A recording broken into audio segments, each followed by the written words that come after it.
저는 신체 단련을 위해서 걷는 운동을 많이 합니다. 이전에는 등산을 좋아하다가 이제 걷는 것으로 바꿔서 신천변을 걷고 앞산에 걷기 쉬운 곳을 걷습니다.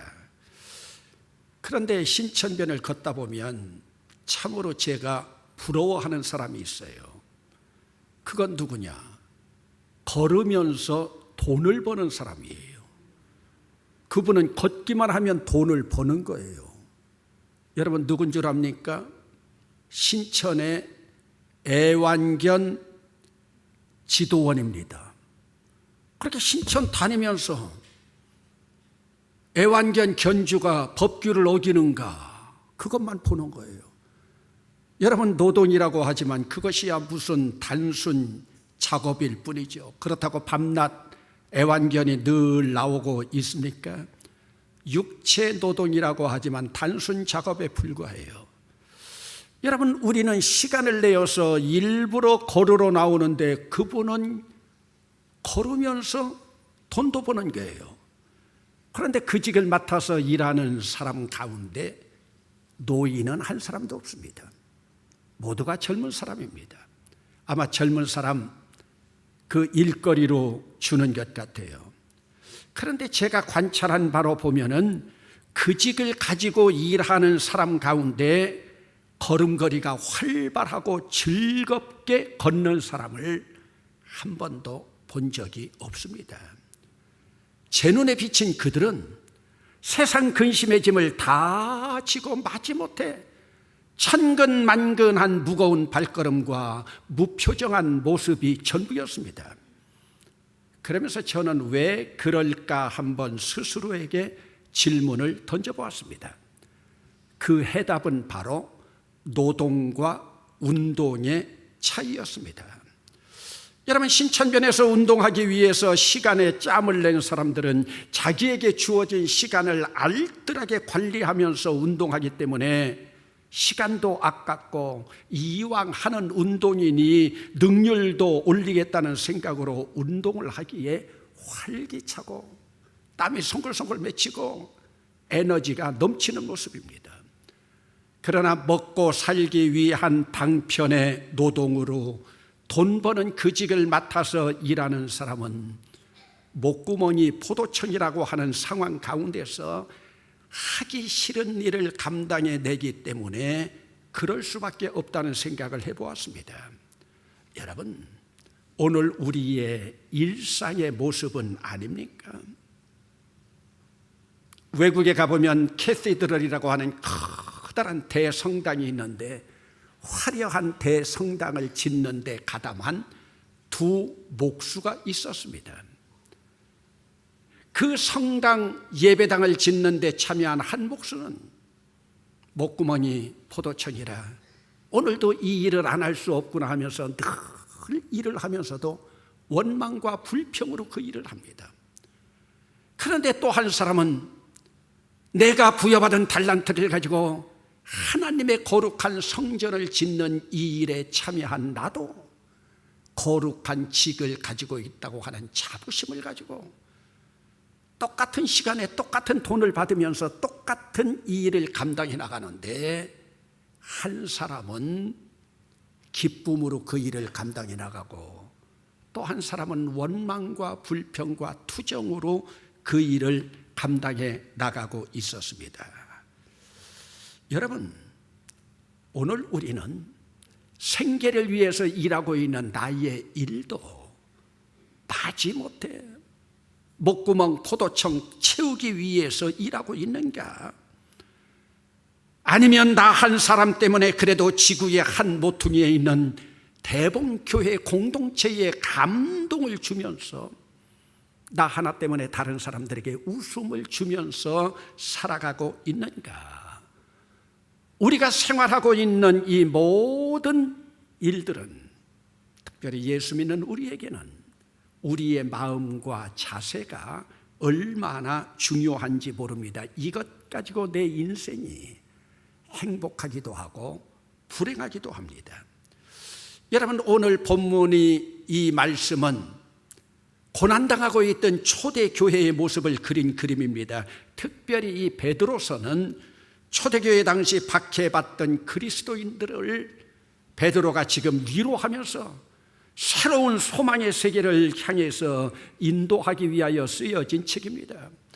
여러분, 이스라엘 민족은 고난의 역사의 점철이라고 해도 과언은 아니죠. 여러분, 고대 시대부터 애굽, 아수르, 바벨론, 페르시아, 헬라, 로마 제국으로 이르기까지 박해를 받았습니다.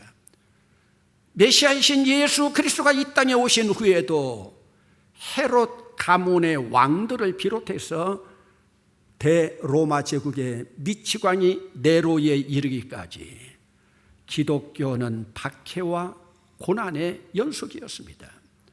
물론 본문이 쓰여지던 이 당시도 로마가 지배하고 있으면서 일반 백성은 우리 일제강점기처럼 노예로 살아가던 시대였습니다. 여러분, 비록 유대인이라 해도 로마 시민권을 가지고 있는 사람이든지 아니면 유대교 지도자나 랍비 계열에 있는 지도자들은 같은 유대임에도 불구하고 박해당하는 위치가 아니라 박해하는 위치에 있던 자들입니다. 여러분, 기독교인들은 그들을 통치하고 있는 로마인들에게서보다도 같은 동족인 유대인들에게서 더 핍박을 받았습니다. 여러분, 우리 일제강점기 시절에도 일본 사람들에게 박해받는 것보다 완장차고 다가오는 동족에게 당하는 고통이 얼마나 더 큰 아픔으로 다가왔습니까? 사실 로마 제국은 이때 관할만 하고 정치적인 모든 통치는 분봉왕이 맡아서 정치, 세금, 치안까지를 감당했습니다. 특별히 종교적인 문제에 있어서는 종교 지도자들과 함께 협력했습니다. 그러다 보니 여러분, 유대교 입장에서 볼 때는 기독교 자체가 이방 종교였습니다. 자기 동족임에도 유대인들은 기독교인을 이방인 취급했어요. 여러분, 성경에도 보면은 유대인들이 사마리아 사람들을 이방인으로 취급할 때 개, 돼지 취급한 기록들이 나타나 있죠. 오늘 본문의 내용은 당시의 상황을 고려한다고 해도 이 글을 쓴 베드로에게도 비방받을 만한 근거가 됩니다. 여러분, 오늘 본문 서두를 어떻게 출발하고 있습니까? 사환들아 범사에 두려워함으로 주인들에게 순종하되, 이것은 노예 생활을 하고 있는 그 상황을 설명하고 있습니다. 그러면서 여기서 논란의 여지가 있습니다. 물론 이 베드로는 당시 노예제도나 계급주의를 비호했던 예수님의 제자인가? 물론 이 문제를 다룬다고 하면 사도 바울도 여기에서 자유로울 수는 없습니다. 그러나 오늘은 정치적이고 권위적인 문제는 좀 제하고 그리스도인의 사회적인 책임에 대한 말씀으로만 제안하려고 합니다. 여러분, 요즘 전세 살고 있는 사람들, 특별히 수도권을 비롯해 가지고 집주인과의 관계 때문에 고민하는 사람들이 많이 있습니다. 직장에서는 상사 때문에 고통당하고 스트레스 받고, 공동체에서는 선배들 때문에, 어떤 때는 조직의 장 때문에 어려움을 겪을 때가 있습니다. 그리고 스트레스도 함께 받게 됩니다. 여러분, 여성 인권 변호사로 자처하고 있던 서울시장이 왜 자살했겠습니까? 윤미향 사건으로 알고 있는 우리가 그 사건, 여러분 뭡니까? 위안부들의 등쳐먹으면서 자기 입신양명한 것 아닙니까? 그 밑에서 참기 어려운 고난을 당하고 슬픔 당한 자들, 억울한 일들이 얼마나 많이 있습니까? 여러분, 물론 사회나 직장에서만 이런 문제 일어나는 것은 아닙니다. 심각한 것은 우리에게 가장 작은 공동체인 가정에서도 이런 일들이 얼마나 복잡다단하게 일어나는지 모릅니다. 여러분, 단 두 부부가 살아가고 있는데도 갈등 때문에 어려움을 겪고 동반자로 함께 살아가면서도 사내 못 사내, 제 주변에도 보면은 여러분 두 부부가 함께 살아가면서도 행복한 부부보다 행복하지 않은 부부들이 더 많은 것 같습니다. 그런데 여기에서 자녀들의 문제까지 끼면 더 심각해집니다. 가정 문제로 자녀들이 가출하고 비뚤어진 길을 걸어갈 때 그 모습을 바라보는 부모들의 마음이 어떻겠습니까? 심지어 자녀들이 질병 가운데 있으면서 어제도 여러분 전도 유망한 25살 여자 배구 선수가 자살했지만 자녀들이 자살로 이어질 때 여러분 그 부모들이 받는 슬픔이야 얼마나 큽니까? 이 모든 것들이 오늘 우리가 겪고 있는 이러한 문제입니다. 그러면 여러분 오늘 본문에서 우리에게 주고 있는 메시지가 무엇인가? 내가 주인의 종으로 있건 사환으로 있건 머슴으로 있건 주인의 가족같이 지내는 집사로 있건 가사 도우미로 있건 파출부로 있건 부하 지역 직원으로 있건 예수 믿는 사람들은 스트레스 받지 말라는 말씀입니다. 엄밀한 의미에서 보면은 성질 까다로운 사람들은 언제나 다른 사람에게 스트레스가 됩니다. 그런데 여러분 본인은 모릅니다. 다른 사람들이 자기를 싫어해서 피해가는 줄도 모릅니다. 그런 사람들은 자기의 정체성도 모르고 살아가는 불쌍한 사람들입니다. 여러분, 내가 당당하다고 생각되면 자기의 정체성을 모르고 살아가는 그러한 사람들을 불쌍하게 생각하면 됐지, 왜 예수 잘 믿는 사람이 나까지 스트레스를 받느냐? 이것은 더 억울한 일이라는 말씀입니다. 여러분, 예수 잘 믿는 70 넘은 시어머니에게 시집살이를 당하는 며느리, 시집살이 당하면서 스트레스 받고 있는 그것 가지고 더 억울하게 생각하지 말고 예수 믿고 70 넘어서도 승질머리 고치지 못하는 저 시어머니 불쌍히 여기고 나는 스트레스 받지 말라는 말씀이에요. 나까지 스트레스 받으면 더 억울하다고 하는 말이죠. 그러기에 부당하게 고난을 받는 것만 해도 억울한데 마음의 병으로 이어지는 스트레스까지 왜 받고 있느냐? 여러분, 물론 이런 일을 당하면서 세상에서 스트레스 받지 않을 사람 누가 있겠습니까? 성인 군자라 하더라도 정도의 차이는 있지만 스트레스를 받습니다. 그러나 오늘 말씀은 믿는 자들만은 마음의 병으로 다가오는 스트레스를 받지 말라는 권면의 말씀입니다. 여러분, 사실 적당한 스트레스는 정신 건강에도 좋습니다. 여기서는 우리의 건강에 좋은 적당한 스트레스를 말하는 것이 아닙니다. 부당하게 고난을 당하는 슬픔, 부당하게 애매하게 고난을 당하는 슬픔. 여러분, 부당하고 애매하게 당하는 그러한 고통의 아픔은 불면증을 가져옵니다.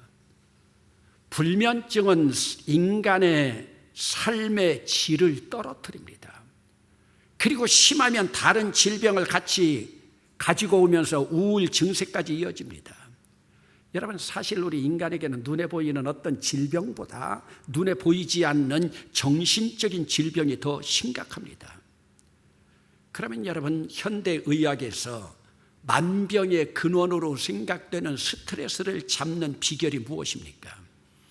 오늘 말씀에는 하나님을 생각함으로 참으라.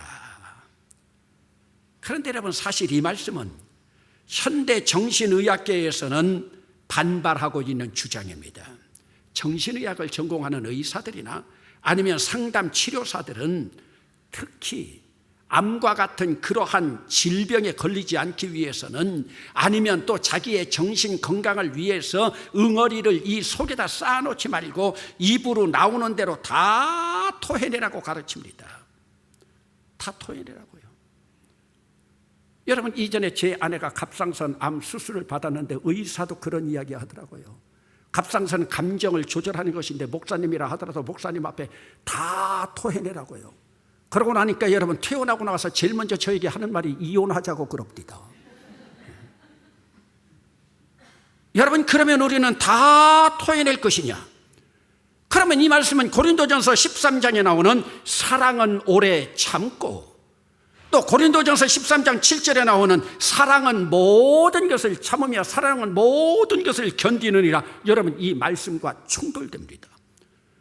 그러면 여러분, 오늘 우리는 극적인 선택을 한다고 할 경우에 내가 암과 같은 무서운 질병에 걸리지 않기 위해서 성경의 말씀을 무시하고 정신의학자들의 말을 따라서 내 노여움까지도 토해내야 되는가? 아니면 억울한 일로 스트레스를 많이 받아도 속으로 살아가면서 사랑은 오래 참고 견디는 것이기에 참고 견디면서 사랑을 실천해야 될 것인가? 여러분, 그러면 하나님을 생각함으로 참으면 아름답다.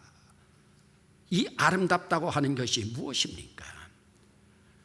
여러분, 우리가 아무리 성경 말씀을 따른다고 해도 죄가 있어서 매를 맞으면서 억지로 참는 것이 아니라 그리스도인으로서 선을 행함으로 고난을 참는 이 인내를 의미합니다. 그러면 여러분, 선을 행하면서 고난을 참는 방법이 무엇입니까? 이것이 바로 그리스도인들이 스트레스를 해소하는 건강법입니다. 이것은 바로 오늘 우리 인류 고난의 최고봉인 십자가에 달리신 예수 그리스도의 고난을 생각함으로 참으라고 하는 말씀입니다. 여러분, 내가 믿는 예수님은 십자가에 달려 돌아가시는 고난까지 당하셨는데 내가 당하는 고난쯤이야 생각하면서 오늘 내 삶을 즐겁고 활기차게 일해서 애매하게 나에게 스트레스를 주는 사람까지도 감동시키라는 말씀입니다. 여러분들에게 스트레스를 주고 있는 사람이 악을 쓰면서 여러분들에게 스트레스를 주고 있는데 여러분들이 평안한 마음으로 웃고 있다고 생각해 보세요. 스트레스 주는 사람이 얼마나 무한하겠습니까? 여러분, 오늘 우리가 세상 살아가면서 아무리 스트레스나 애매한 고난을 당한다 해도 여러분, 십자가에 못 박힐 만큼입니까? 예수 그리스도의 고난의 행진 만큼입니까? 여러분, 오늘 우리는 잘못하면 내가 애매한 고난을 받는 것 때문에 내가 스트레스를 표출할 때 여러분, 또 다른 다른 사람이 나 때문에 또 억울해할 사람이 있습니다. 그러면 이제는 거꾸로 내가 피해자가 아니라 내가 가해자가 되어서 다른 사람에게 스트레스 주는 사람이 됩니다. 그래서 여러분, 이전에 어리석은 부모님들 보면요, 직장 상사에게 스트레스 받고 와서 그거 하나 풀지 못해서 집에 와서 자식들에게, 아내에게 스트레스 퍼붓지 않습니까? 그러면 여러분, 피해자가 또다시 이제는 거꾸로 가해자가 되는 거예요. 그러니 이 문제를 해결하기 위해서 내가 내 삶 가운데서 늘 즐겁게 생활하고 십자가의 고난을 묵상하면서 에너지 넘치는 정열의 삶, 아무리 내가 힘들어도 예수님의 십자가만큼은 아니라고 생각하면 여러분, 오늘 우리는 견딜 수 있다는 말씀이에요. 그러다가 여러분, 주일에는 예배당에 모여서 공동체로 오늘처럼 예배합니다. 여러분들이 주일날 모여서 예배하는 이것이 어리석은 개가 먹은 것들을 토하고 토한 것을 또 먹는 것처럼 습관적으로 여러분들이 교회에 나와서 예배하는 것이 아니라 이 주일에는 공동체 예배를 통해서 십자가를 바라보면서 이 스트레스 문제까지 해결하고 돌아가야 여러분들은 진정한 예배입니다. 예배드리고 나서 여러분들이 말씀에 은혜 받았다고 하는 그 말씀 자체보다도 오늘 여러분들이 무거운 짐을 지고 와서 그대로 가져가지 않고 예수 그리스도 십자가 앞에 다 풀어놓고 자유로운 몸으로 돌아가느냐, 요즘 찬양하기가 힘들지만 여러분들은 찬양을 통해서 내 안에 맺혀있는 응어리를 끄집어내는 것입니다. 여러분, 찬양은 내 안에 있는 응어리, 스트레스를 끄집어내고 참회 기도를 통해서 하나님 앞에 완전히 토해내고 삶의 확신을 아멘으로 받으면서 끝을 맺습니다. 그리고 여러분들이 말씀을 들으면서 다시 응어리진 상처에 유월절 어린 양의 피를 바르고 싸매어서 깨어진 부분을 완전히 봉합하고 돌아갈 때 여러분들의 예배는 완성되는 줄로 믿습니다. 이러면서 교회 문을 닫아야 돼요. 그래서 여러분들에게 이 대면 예배가 그래서 중요한 것입니다. 영상 예배로 여러분들이 이런 것들을 함께 느낍니까? 이것이 바로 공동체, 스몰 그룹의 다이나믹한 파워입니다. 그래서 베드로는 고백합니다. 1장 9절의 말씀 가운데 보면 믿음의 결국은 곧 영혼의 구원을 받음이라. 여러분, 이 말씀은요, 우리의 스트레스까지도 구원받아야 믿음의 결국이라는 거예요. 여러분, 스트레스 구원 받았습니까? 여러분, 야고보 사도는 외칩니다. 사람이 성내는 것이 하나님의 의를 이루지 못하니라. 오늘 우리는 스트레스 받는 대로 성질내지 말라는 말씀이에요. 왜요? 내가 지금까지 공들게 쌓아놓은 하나님의 의까지 무너지는 거예요. 내 성질대로 다니면요, 하나님의 의를 이루지 못하니라.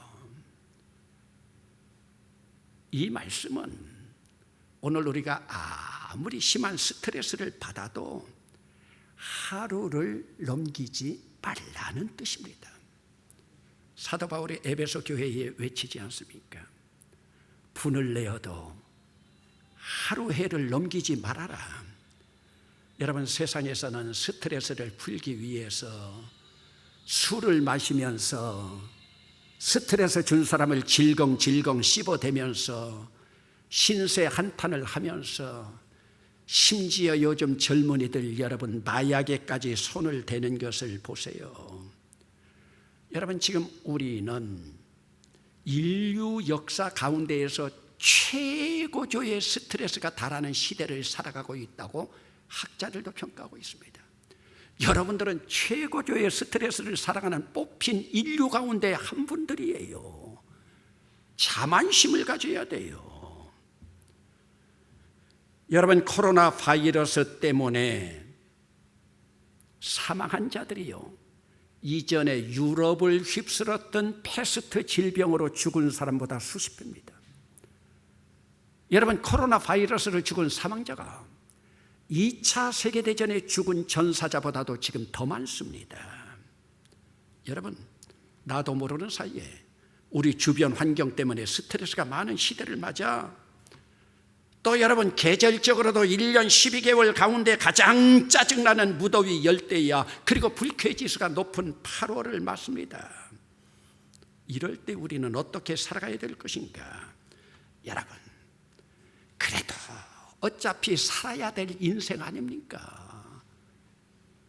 여러분, 살아야 될 인생 아니에요. 주님께서 말씀하십니다. 힘드느냐? 주님의 고난을 생각해보라. 무엇인들 참지 못하겠는가? 이왕 그렇다면 우리는 한 번 인생 능동적으로, 적극적으로 우리의 삶을 일부러라도 즐기면서 열정으로 살아가는 8월이 되시기를 바랍니다. 이렇게 살아가면요, 노동도 운동이 됩니다. 그래서 육체노동 하는 사람들이요, 이것을 즐거움으로 위해서 운동으로 만드는 거예요. 저는 여러분, 제가 목회하고 있는 우리 대본교회 교인들이 소극적인 삶이 아니라 8월에 내리쬐는 저 자결하는 태양의 열정을 가지고 수준 높은 삶을 살아가기를 원합니다. 그리고 휴가철을 맞이하면서도 우리 교인들, 하나님께서 주신 삼남한상, 해외여행 멀리는 가지 못하지만은 방콕하면서 집안에만 있지 말고, 부탁입니다. 연세 높은 분들 호주머니 좀 푸세요. 가까운 개울가에도 가세요. 내 인생 얼마나 남은 것 아닙니다. 그러면서 스트레스 많은 8월 희망과 주님을 생각함으로 스트레스 받지 말고 건강한 삶을 살아갈 수 있기를 주의 이름으로 축원합니다.